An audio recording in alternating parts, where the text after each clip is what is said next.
Hello and welcome to the Survivor Files. My name's Lisa and I have done more than 200 episodes on Jeffrey Epstein and the criminal conspiracy.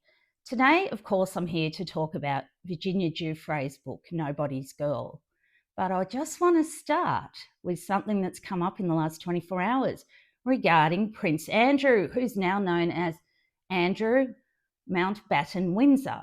And he's always lived in that shadow of royal privilege. He's an untouchable man, insulated, and he's defiant. He's still defiant today. He still wanted to fight the decision to take him out of his royal lodge. But that world has finally for Prince Andrew. He's been stripped of his royal titles, forced out of public life, and now is losing his beloved royal lodge. So the former Duke of York's downfall is almost complete. Now, I just did see one response on Twitter today that kind of encapsulated what I think. By Graham Smith, being told to use your own name and live in a large country house is not an approximate response to sexual offences. Yes, and he needs to help the FBI as well, Prince Andrew. They would like to talk to you. But behind this royal scandal is the woman whose courage made the truth impossible to ignore, Virginia Giuffre. Her memoir, Nobody's Girl, which we'll go into today, isn't just a survivor's story, it's a devastating account of what money and silence can do. In this episode, we will dive deep into Virginia's book, what she reveals and what she doesn't, and why her voice still matters and echoes today more than ever. But let's start quickly just with a tribute that her brother and sister-in-law made on NBC yesterday. Sky Roberts said, I think she had been fighting for this for a very long time. We're talking about Andrew here. She always said, only one of us is telling the truth, and I know that's me. And I think this is a big sense of vindication for her, not from just the general public, but from the king himself to say, I stand by survivors. I'm very interested in that line. What do they know? Well, we know for a fact that there were the 8 Russian girls who were involved in a group experience with Prince Andrew and Jeffrey Epstein. Where are those girls? What about the girls that used to frequent Epstein's Paris apartment? Andrew used to go there quite a lot, allegedly. So Sky said, and this is a huge moment for her, not necessarily just me, for survivors out there. It's an acknowledgement. We believe you. We see you. Okay, and for me, I love you. We love you. And so we're here. Now, his wife Amanda said, and I think this last stroke of the pen, that memoir, even though she's not here with us, she left an everlasting memory. On their Twitter account, they said, today, an ordinary American girl from an ordinary American family brought down a British prince with her truth and extraordinary courage. Now, one more thing before we start on the book today. You may be wondering why I've got palm trees here. My best friend made me an Epstein Island for my 50th birthday. It's not rude, by the way, but it's just got like phases of my life on it. So that was nice, and I think it's appropriate to have it here. Because before the courtrooms, there was a teenage girl who thought she'd finally found a way out.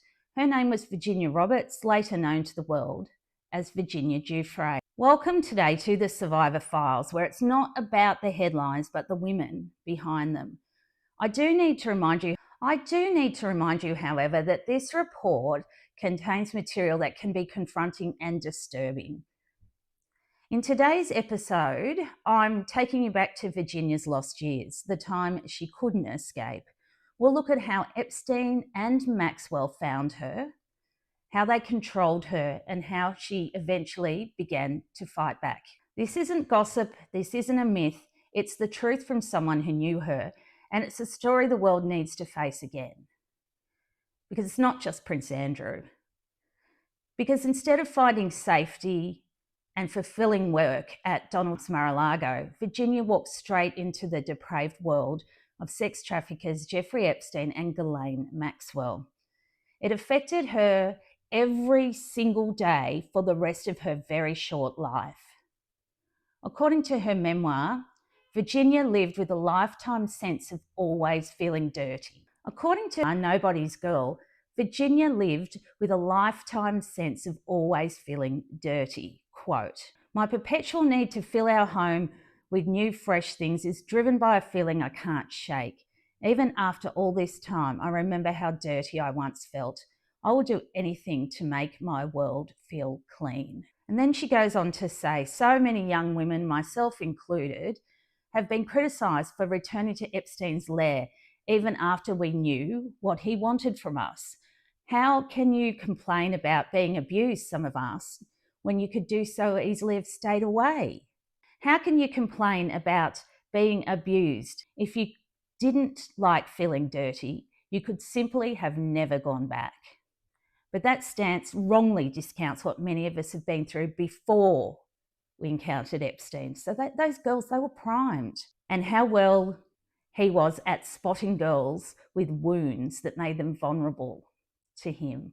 Several of us had been, what should I say, treated in a sick way as children, and many of us were poor or even homeless. For more than 2 years, Virginia lived inside a perverted system built to entrap her, where power, wealth, and fear kept her silent. It messed with her definition of family. Quote, "It's taken me a long time to understand that Epstein and Maxwell solidified their power over me by offering me a new sort of family. Epstein was the patriarch, Maxwell the matriarch, and these roles were not merely implied. Maxwell liked to call the girls who regularly serviced Epstein her, quote, children. She and Epstein once took me to a boat show in Palm Beach and spent the afternoon introducing me as their daughter just for kicks. As bizarre as that sounds, it felt kind of good to me. Less good, given my history, was when Epstein sometimes insisted that I call him, quote, daddy during intercourse. But that's not enough for some people by way of explanation. It makes them furious and they want to lash out at survivors like Virginia. And my question is, do they willingly misunderstand, like this Amazon review of her memoir? 1 star, don't buy. Imagine at your own free will, you willingly prostitute. They were children, not prostitutes. Prostitute yourself to rich men, hoping to snag a rich man in the process and to live a life of luxury. Then, when it does not work out, claim and cry victim. This is not a story about someone fighting abuse. It's a story of sour grapes and blaming everyone but yourself for your poor life choices. 11 people found that helpful. She was a child, okay, she was not a sex worker, hoping to snag a rich man. No, Virginia, I'm just talking about her now. She wanted to study massage and stay out of poverty. As for sour grapes, you, Mr. or Ms. Reviewer, you are the one that sounds hateful, not Virginia. This is how she describes her relationship with Epstein. At times, I think he even believed he cared. A master manipulator who excelled at dividing the desires of others. He threw what looked like a lifeline to girls who were drowning, girls who had nothing, girls who wished to do better. When I met Epstein just before my 17th birthday, all I wanted was to learn a skill that would give me the means to live an independent life. At least that's what I told myself. With hindsight, though, the grown-up me can see that the teenage me also wanted something else. What had Epstein said that first night? That I was a keeper. By now you know how long I'd hoped to hear those words and to believe I was worth keeping. But there were also the threats that Epstein made that kept the girls tethered to him. Epstein was the king of the threats, little bully. Epstein must have sensed my qualms, though, because he walked around his desk, picked up a grainy photograph and handed it to me. "We know where your little brother goes to school," Epstein said. He let that sink in for a moment and then got to the point. "You must never tell a soul what goes on in this house." He was smiling, but his threat was clear. Should I ever be tempted to betray him and go to the authorities, he would hurt Skydie. I stared at him, he stared back, And I own the Palm Beach Police Department. Well, he certainly did in those days. He said, so they won't do anything about it. Because there's a common theme in Virginia's life, and that is those who should have protected her and other children just looked the other way. These were the ones that worked for Epstein, and they pretend she didn't exist. For example, his chefs, the drivers, and the property managers. According to The Observer, Epstein's Caribbean island had about 70 staff, so they'd see the planes coming in and out and offloading their cargo of teenagers. They had instructions to stay out of Epstein's way, and they were forbidden to enter the main manor house, one of which housed a closely guarded steel safe. Which brings me to the South African couple.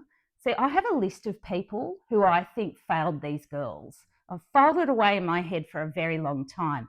And these two, Miles and Kathy Alexander from Jeffreys Bay, South Africa, they ran the island essentially from the 90s until 2007, but nothing to see here. Perfectly normal for naked teenagers to be around the pool. The Alexanders now say their job was about absolute discretion. Indeed, because Swiss bankers used to say the same thing, didn't they? The couple insists they never witnessed sexual abuse, only young women around the pool. Naked women. Although they say sometimes they were nude, sometimes they weren't. And there were odd rules. I bet you they came from Maxwell because she is a control freak, absolute control freak. Miles said Epstein was a very kind man, and while I don't approve of the things he's been accused of, I liked him very much. I wouldn't say that publicly. If I were you, I would just keep that between you and Kathy. Quote, he said, we have a clear conscience. Oh, that's a sign that you don't. Just my opinion. And we didn't witness anything untoward. Okay then. Sounds like, in my opinion, doth do explaineth too mucheth. Now, this is interesting because Jeffrey Epstein's chef, Adam Perry Lang, he didn't see anything untoward and he didn't see naked girls on the island. And neither did Epstein's pilot, he's number one on my list, Larry Visovsky. He would never saw naked girls on his aeroplane as well. So I want to know if the sex traffickers deliberately hired people with poor eyesight, because there seemed to be an epidemic of it on Little St. James Island. Now, the Alexanders say Epstein always ate alone, took snacks to his room, and demanded his daily massages. Well, we all know that, 3 times a day. But see, maybe they should have got out here when they found a box of sex toys in his room, something that they say, quote, shocked them, but they stayed working for Epstein anyway. They maintain that they were simply following orders. Bless. We can't be held liable for what our employer did. Well, actually, you can under RICO, racketeering legislation. In my opinion, it sounds so familiar. It's just like the old following orders defense that we heard in the Nazi trials in Nuremberg. Just following orders. How would anyone living on that island who witnessed the constant flow of guests and girls could not have known what was really going on? When Jen and I first started The Prince and the Pervert back in 2019, we were contacted by an Australian woman who used to nanny in the 90s for the family who owned the island before Epstein. After the sale, he kept some of the staff, and there was one particular worker who left after just a small period of time, weeks, because he said, quote, he couldn't handle hearing the girls screaming at night. So I suggest the Alexanders were deaf as well as blind. Same with Perry Lang and the pilot. These, in my opinion, are reminders that Epstein's crimes did not unfold in isolation. There were people who managed the daily life on that island and in his houses as well. People who saw everything, people who knew everything, but they claimed they didn't see or hear anything. But the fact is, the trauma stayed with these girls for decades. And Virginia talks about how this is in her memoir, how she's at the Louvre in Paris and she has a panic attack when she sees a display that reminds her of Epstein's hideous New York townhome. So that is all I have for you today. Thank you so much for listening. I so appreciate it. I will be back very, very soon with more information. And don't forget to like, subscribe, and share this page. I would really appreciate it. Thank you so much. I'm Lisa. Have a good weekend. Thank you. Bye.